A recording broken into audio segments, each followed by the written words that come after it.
इनके प्रैक्टिकल बड़े कमजोर, अड़ जाएंगे, बहस करेंगे। बेटियां चार थी। दीनियात की कमेटियों में नहीं क्यों उलमा बैठते हैं, दूसरा तो बैठ ही को नहीं सकता। वहां पे पता क्या लिखेंगे? दीनियात इस्लामियात में हमारे हुजूर ने बड़ी सादा जिंदगी गुजारी और हमारे नबी ने अपनी बेटी फातिमा को बड़ा सादा जहेज दिया, और बाकी बेटियों का जहेज क्यों नहीं बताते?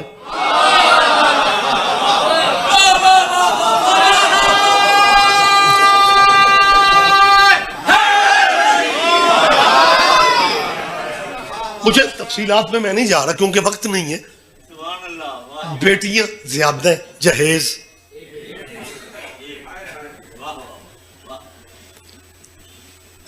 मुझे मुल्तान का नहीं पता, हमारे इलाकों में कुछ लोग कहते हैं ये जो शियों में सैयद होते हैं ना, ये असली सैयद नहीं है। बड़ी मादरत के साथ नकवी साहब, काजमी साहब, रिजवी साहब, मुशादी साहब, जादी साहब, तिरम ये को रह जाते मैंने मुआफ करे, वो ये कहते हैं कि असल सैयद नहीं है, ये मुहर्रम सफर में काले कपड़े, शब्बेदारियां सारा साल अदादारियों में रहने वाले जैनियन सैयद नहीं। उनसे अगर को पूछे जी असल सैयद कौन है, कहते हैं गोल्डे शरीफ। असल सैयद वो हैं जो मातम शातम नहीं करते, छुरियां जंजीर नहीं मारते, गद्दियों पे बैठते, उम्मत के लिए दुआ खैर करते। असल सैयद वो है जिनकी बंदे बैत करते हैं और वो मुल्क व कौम और उम्मत से सरकार की खैर की दुआएं, ये रोने पीटने वाले असल सैयद।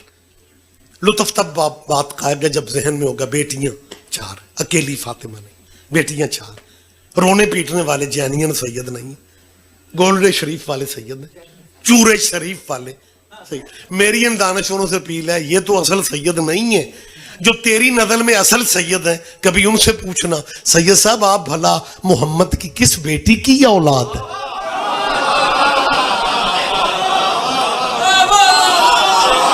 चलो सारे नाम भी समझो तो खैर है। वो कहते कुछ हो करते कुछ हो यार। एक रिवायत ये अहले इस्लाम बहुत जोर शोर से सुनाते हैं कि एक बंदे पे चोरी का इल्जाम था, नबी उसके सजा का ऐलान करने वाले थे या सिफारशी बंदे चले गए, हुजूर इसे मुआफ कर दिया जाए। ये शिया मेंबर से बात हो रही है, शिया लिटरेचर में ये नहीं है। हमारे भाई कहते हैं, बल्कि बहुत सारे प्रोफेसरों ने ये दीनियात में इस्लामियात के हवाले से लिखा हुआ है। बल्कि मुझे याद है जब वो चीफ जस्टिस होते थे ना हमारे, वो जो वकीलों वाली तहरीक, क्या कहने, वो इंतहाई अच्छे लोग थे, वो इफ्तिखार चौधरी, सबको एक नजर ही से देखते थे, सही मानों में जज थे। तो उनकी अदालत में अगर आपका हाफजा साथ दे रहे हैं, बाशऊर चेहरे बैठे में, कोई वजह थी कि उनका बेटा, उसका कोई केस था और वो बाप की अदालत में आ गया। तो ये जो हमारे फिर आर्टिकल लिखने वाले हैं ना, इन्हें अल्लाह दे जी। तो मुझे याद नहीं है किसी सहाफी ने उन पर पूरा आर्टिकल लिख दिया कि जी इफ्तिखार चौधरी साहब पे हम फख्र करते हैं, इस्लामी तारीख में 2 ही जज गुजरे हैं जिनकी अदालतों में मैं कल्ला ही स्वाद ले रहे हैं।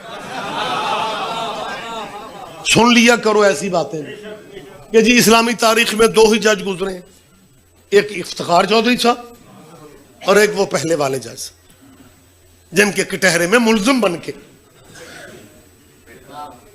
तशरीह मैंने नहीं करनी, एक तो वक्त नहीं है, दूसरा वक्त नहीं है। कुछ आप खुद भी जहमत कर लिया करो। आपको मजे ही तब आता है जब शिया मौलवी पे पर्चा हो जाए, फिर कहेंगे साडा शेर आ, बगैर एफआईआर के भी लुत्फ लिया करो। जी एक पहली अदालत में बेटा पेश, तो पहली अदालत का हवाला देके चुप क्यों कर गए थे?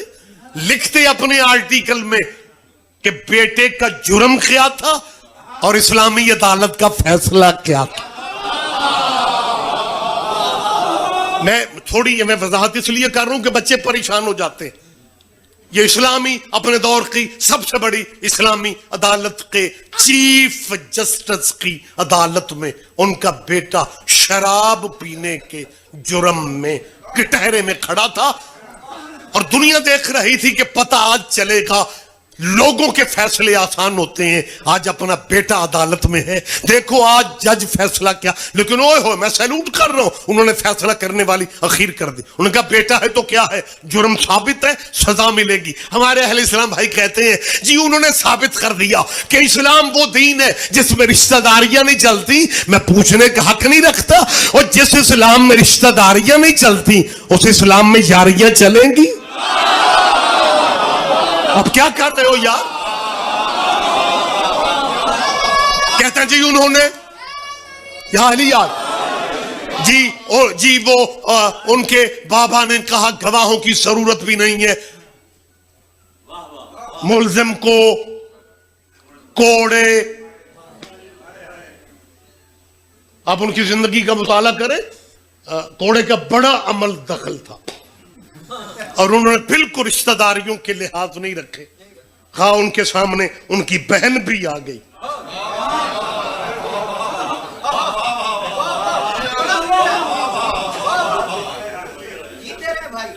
और बेटे का तो जरा भी लिया, उन्हें कहा कोड़े मारे जाए।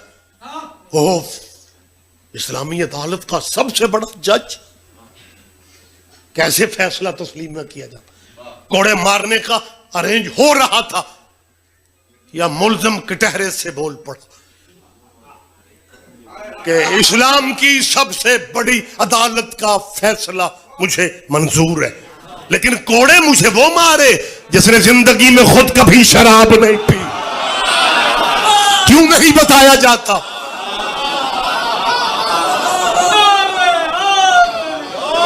ये एक बात मुल्तान के दोस्तों याद रखना, ये को मैं किसी डाइजेस्ट से नहीं पढ़ रहा, रियाजुन नजरा जैसी हमारे भाइयों की बहुत मोतबर किताब है, तारीख खमीस जैसा टाइटल, ये उनमें मौजूद है कि मुजरिम बेटे ने कहा सजा मुझे वो दे, मन फ़अला फेल, जिसने मेरे वाला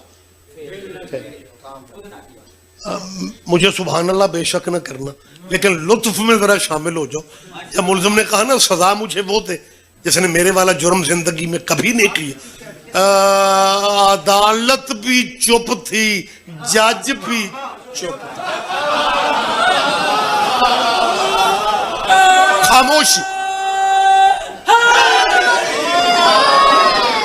साहिबान, आप जिससे बराबरी करवा देना चाहते हैं, हम आंखें बंद करके जनाब के प्रोग्रामों को ओके करते जाए। इससे बड़ी साजिश और क्या होगी कि जिन पे नमाज पढ़े बगैर, जिन पे दुरूद पढ़े बगैर सहाबियों की नमाज भी नहीं होती थी, वो भी रजी अल्लाह, दुरूद वाले भी रजी अल्लाह। ओ यार, खुदारा आप जिसकी इज्जत हमसे करवाना चाहते हैं करवाएं। आप हमारे लिए मोहतरम हैं और हम अमन पसंद लोग हैं।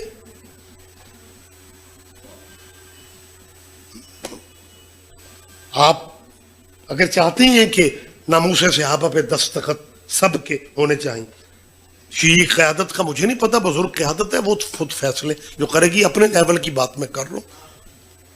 रबीउल अव्वल में मैंने ये बात नकवी साहब कही थी, आज मैं फिर कह देता हूं कि जी सहाबा की इज्जत पे हम कट मरेंगे। कानून इज्जत का, पहली बात तो ये है कि आप इस्लामी मुल्कों को पैगाम क्या दे रहे हैं कि ये पाकिस्तान कैसा इस्लामी मुल्क है जहां हुजूर के सहाबा की इज्जत पुलिस के जरिए से होनी है। मेरी बात आपने ध्यान ही नहीं दिया। मैंने शाहजी पूरे मुल्क में कहा कि नबी के आशिकों की इज्जत जो है ना, वो बिल से ना करवाओ। हम हाजिर हैं, लेकिन मैं बात क्लियर करना चाह रहा हूं, मैंने पूरे मुल्क में क्लियर की है कि ये नामूस सहाबा का बिल सेनेट और असेंबलियों में ये ले जाने वाले असली सुन्नी नहीं है। ये बताया ही नहीं जा रहा। बंदे ये सादा लोग समझते हैं जी अहले सुन्नत सारे वखरे हो गए और वो सहाबा के बार की इज्जत। मैं हल्फन किस्मन कह रहा हूं, कुरान मेरे सिर ते रखो, साढ़े घर च भी 3 सिपारे नहीं। मैं अल्लाह की लारैब किताब की जमानत दे के कह रहा हूं कि हमने जिंदगी में तौहीन का सोचा ही नहीं। आप नाम अहले सुन्नत का ले रहे हो, वो अहले सुन्नत तो होता ही वो है जो नौकर पंजतन का हो। आप चुप रहेंगे, आप चुप रहेंगे, मुझे दुख होगा। मेरी मेहरबानी सर, मेहरबानी सर, मैं मुल्तान में बात कर रहा हूं।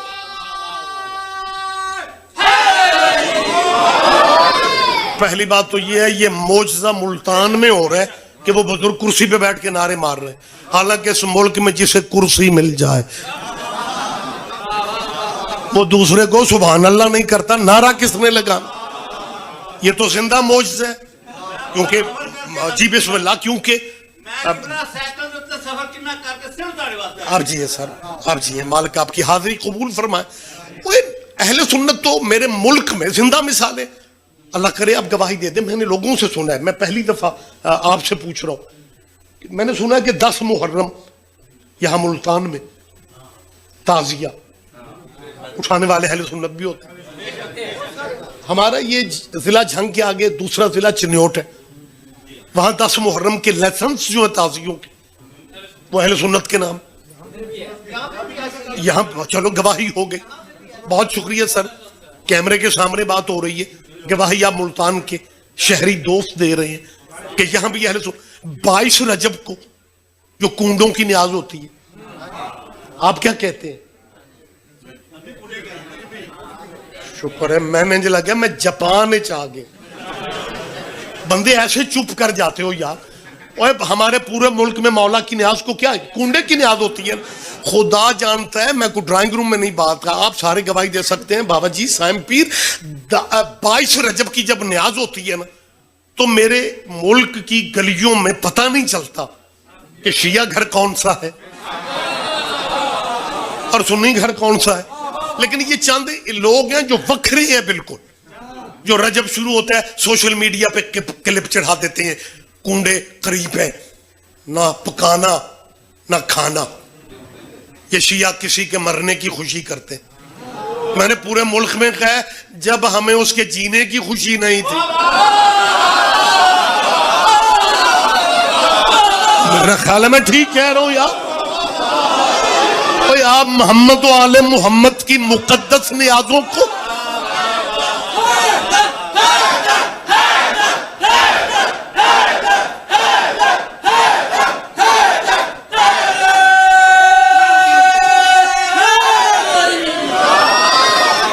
अगर कोई सहाबा किबार का नाम इस्तेमाल करके और वो नई नस्ल पाकिस्तानी मुसलमानों के जहन में ये जहर भर रहे हैं कि शायद शिया सहाबा की इज्जत नहीं करते इसलिए आवाजें बुलंद कर रहे हैं। पहली बात तो ये है कि नामूसे सहाबा बिल पे दस्तखत सदर ने नहीं किए, जान हमारी खा रहे हैं। हाँ, आप मेरी बात पे यकीन नहीं आता, आप अपने जराए से पता कर लो कि सदर पाकिस्तान डॉक्टर अलवी ने दस्तखत जब नहीं किए तो उन्होंने कहा क्या था। कहा यह था कि मैं इस मुसवदे पे दस्तखत अगर कर दूंगा तो ये इंसानी हुकूक की खिलाफ वर्जी हो जाए। आप जिसकी इज्जत हमसे करवाना चाहते हैं आप इज्जत करवाएं, लेकिन जो जिसका मकाम है उसे उसका मकाम दो। वो मदीना की सबसे बड़ी अदालत का फैसला और मुल्जिम कह रहे सजा मुझे वो दे जिसने ये अमल ना किया। तारीख इस्लाम में अगर लिख दिया जाता, चलो अगर गैर मुस्लिम को लिख देते, ये मुसलमानों की सबसे बड़ी अदालत ने फैसला दिया और मुल्जिम ने कहा सजा मुझे वो दे जिसने मेरे वाला जुर्म नहीं किया, तो पूरे मदीने में उसे सजा देने वाला मुसलमान कोई नहीं था।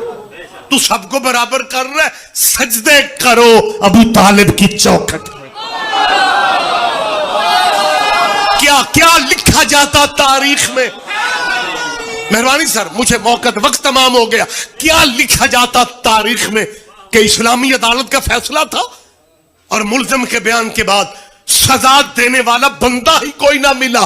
सलाम करो अबू तालिब की तरबियत को, सलाम करो अपने चौथे खलीफा राशिद को, जिसने आवाज बुलंद करके कहा था और तुझे कोड़े में भी मार सकता हूं, मेरा हसन भी मार सकता।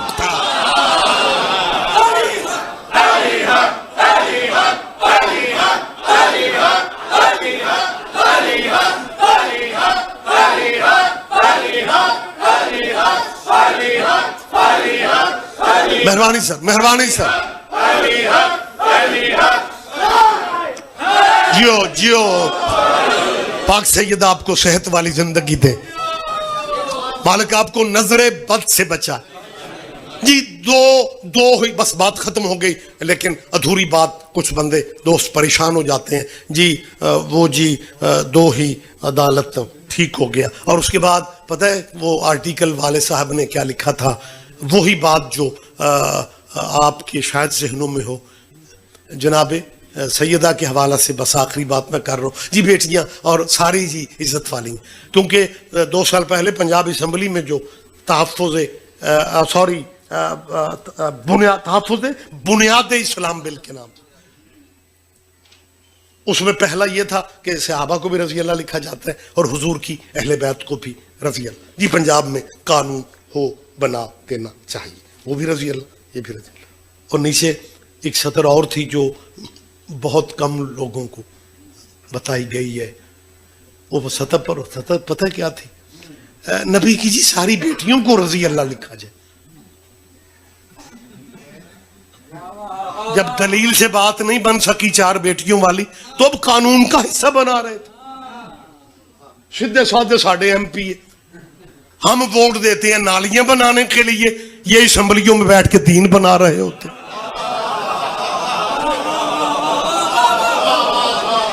कि जी जी जी हुजूर की जी सारी बेटियों को रजी अल्लाह। तरीके चालाकियां जरा हमारे इन मेहरबानों की देखो। लेकिन क्योंकि सूबे में MPs करारदाद पास कर भी दें, कानून सूबे में तब बनेगा जब सूबे का गवर्नर जो है वो दस्तखत कर दे। मुसवदे के करारदादे बिल पास हो ही जाते हैं, लेकिन बात दस्तखतों पे आके, जब सूबे वाली करारदाद की बात चली थी ना, हुसैन बादशाह आपके क्या कहने, उस जमाने में पंजाब के गवर्नर ही इतने बदल गए, किसी को दस्तखत याद ही। लेकिन मुतालिबा, बात खत्म हो गई, मुतालिबा तब भी जी नबी की सारी बेटियों की इज्जत बराबर रजी अल्लाह कहा जाए, यानी तरीके सलीके से। और जब जी बिस्मिल्लाह, जब अदालत की बात होती है ना, तो फिर जो बात करते हैं, कहते हैं बेटियां 4 थी। भाई जो जैनियन सैयद है तेरी नजर में, उनसे पूछो किसकी औलाद हो। जहेज हमें बाकी बेटियों का भी सिलेबस में लिख के दिखाओ। बात यहीं पे क्लोज करो। फिर पता है क्या कहते हैं, रसूल अल्लाह के पास जब सिफारिशी लोग आए ना, तो हुजूर ने कहा, क्या कहने थे, कि अगर मेरी लाख मर्तबा मेरी तौबा, आपने सुना होगा कि अगर मेरी बेटी, लफ्ज ने जो इन बहुत तलबा और तालिबात को पढ़ाते हैं, कि अगर मेरी बेटी फातिमा, नाम लिखते, मेरी बेटी फातिमा भी ये जुर्म करती, मैं उसे भी सजा देता। जब बेटियां 4 थीं, तो नबी को यह नहीं कहना चाहिए था कि अगर मेरी बेटियां भी ये जुर्म करती।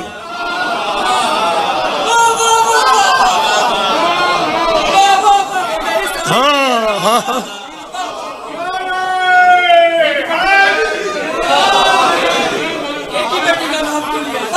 पिछले दिनों क्योंकि हर चीज अब सोशल मीडिया पे आ गई है, लिहाजा हमें फिर क्लियर करना पड़ता है अपने बच्चों को। बच्चे हमसे पूछते हैं, पता है पिछले दिनों के जनाब वो क्लिप बोल रही, एक तो शक्ल उजदियां, तो ब्लड प्रेशर हाई कर लेना।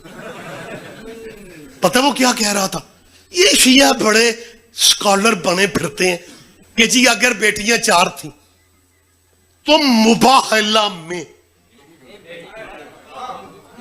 अकेली क्यों आई? तो शिया लोग आगे से नारे मारते हैं। इन शियों से पूछो, मैं उनकी सुना रहा हूं, मैनू ना देखा। इन शियों से पूछो कि तुम्हें तारीख का जरा भी पता नहीं और मिंबरों पे बातें शुरू कर देते हो कि और बेटियां मुबाहला में क्यों नहीं थी? इसलिए कि वो बेटियां जब मुबाहला हुआ तब वो मर चुकी थी। और वो मौलवी ने पता है क्या कहा? अब नबी कब्रों से उठा के लाता। हाँ, पावर तेरे नबी की इतनी है, इख्तियारात इस नबी के हैं। वो ईसा मुर्दे जिंदा कर सकते हैं, और जिसका कलमा पढ़ के ईसा नबी बना, जिसके बार में बेटे के पीछे ईसा को भी सजदे करने पड़ेंगे। तो क्या क्या क्या ये नबी अगर अहमियत होती, जरूरत होती, तो वो कब्रों से उठा सकते थे। लेकिन ये हर बंदा तो ये समझता नहीं। आगे से बंदे कहते हैं सुभान अल्लाह मौलाना।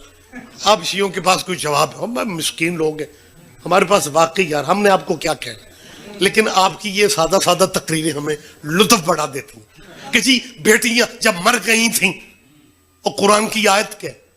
फकुल तालु नदु अपना आना व अपना आको। मैं अपने बेटे लाता हूं, तुम अपने बेटे लाओ। जब इसके बेटे नहीं थे तो ये लेके किसे गया है? बात मैं रोक रहा हूं। व निसा आना व निसा आकुम, पादरियों से अल्लाह के हुक्म से नबी ने कहा तुम अपनी खवातीन लाओ। ये निसा पढ़े लिखे बुजुर्ग उलमा को सुनने वाले चेहरे बैठे हुए। निसा में बड़ी गुंजाइश है, इसमें बेटी भी शामिल, बीवी भी शामिल, खवातीन है भाई। Fill in the blanks. जी मेहरबानी साहब, उससे आगे क्या है आपको याद नहीं? ये आयत है, मैंने अक्सर कहा है कि जब मेंबर से कोई आयत पढ़ी जाए और वो आयत कुरानी सामीन को याद हो तो आगे आगे पढ़ा करो।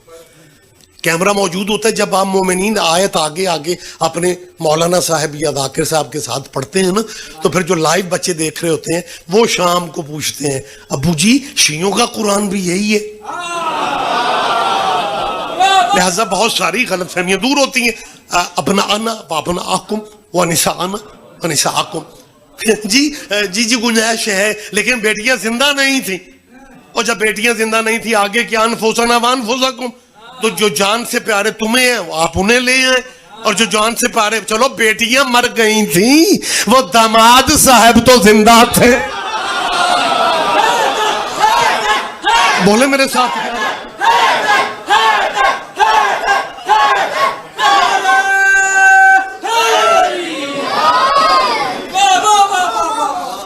चलो हक मांगने बाकी बेटियां नहीं आई, उनके निवासे ही आ जाते।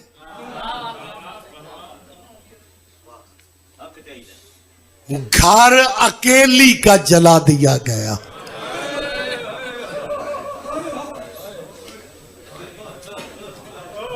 किसे सुनाए? जिस नबी की अलालत के बारे में अहले इस्लाम के लिटरेचर में मौजूद है कि जब हुजूर की इस ज़ाहिरी दुनिया से पर्दा फरमाने का वक्त करीब था, दरवाजा नबी पे दस्तक हुई। अहले इस्लाम के लिटरेचर में है कि सैयदा ने पर्दे में पूछा बाहर कौन है?